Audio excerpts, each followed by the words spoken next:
खाटू श्याम जी के इस दुनिया में आने की कहानी इस प्रकार है। खाटू श्याम जी का असली नाम बर्बरीक था, जो महाभारत काल के भीम के पोते और वीर घटोत्कच के पुत्र थे। बर्बरीक बचपन से ही बहुत बलशाली और महान योद्धा थे।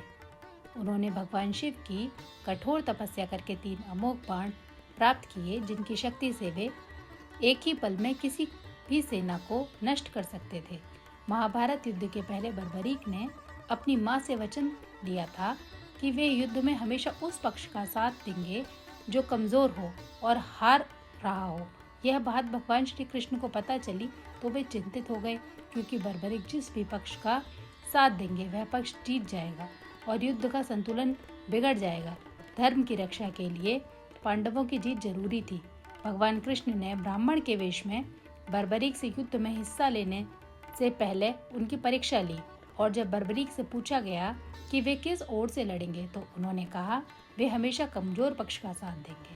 कृष्ण समझ गए यदि बर्बरीक ने कौरवों का साथ दिया तो वे जीत जाएंगे, जिससे धर्म का हनन होगा। इसलिए भगवान कृष्ण ने बर्बरीक से उनका शीश दान में मांग लिया।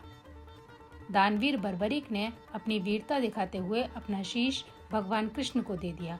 भगवान कृष्ण ने उस शीश को अमृत से सींचकर अमर कर दिया और युद्ध भूमि के निकट किसी पहाड़ी पर रख दिया। इस प्रकार बर्बरीक के सिर ने पूरे महाभारत युद्ध को देखा, जैसे कि संजय ने देखा था। भगवान कृष्ण ने बर्बरीक की इस भक्ति और बलिदान से प्रसन्न होकर उन्हें वरदान दिया कि वे कलयुग में उनके अवतार के रूप में पूजे जाएंगे और उनका नाम श्याम रखा जाएगा। बर्बरीक का शीश बाद में राजस्थान के खाटू नामक स्थान पर आया, जहां उनका भव्य मंदिर बना। इसीलिए उन्हें खाटू श्याम बाबा के नाम से जाना जाता है और पूजा जाता है। खाटू श्याम हरे का सहारा भी कहा जाता है। वे कलयुग में भगवान श्री कृष्ण के अवतार माने जाते हैं। यह कहानी भक्तिभाव और त्याग की अद्भुत गाथा है, जो महाभारत काल से चलती आ रही है और आज भी खाटू श्याम की पूजा अत्यंत श्रद्धा भाव से होती है। हारे का सहारा बाबा श्याम हमारा। जय श्री श्याम।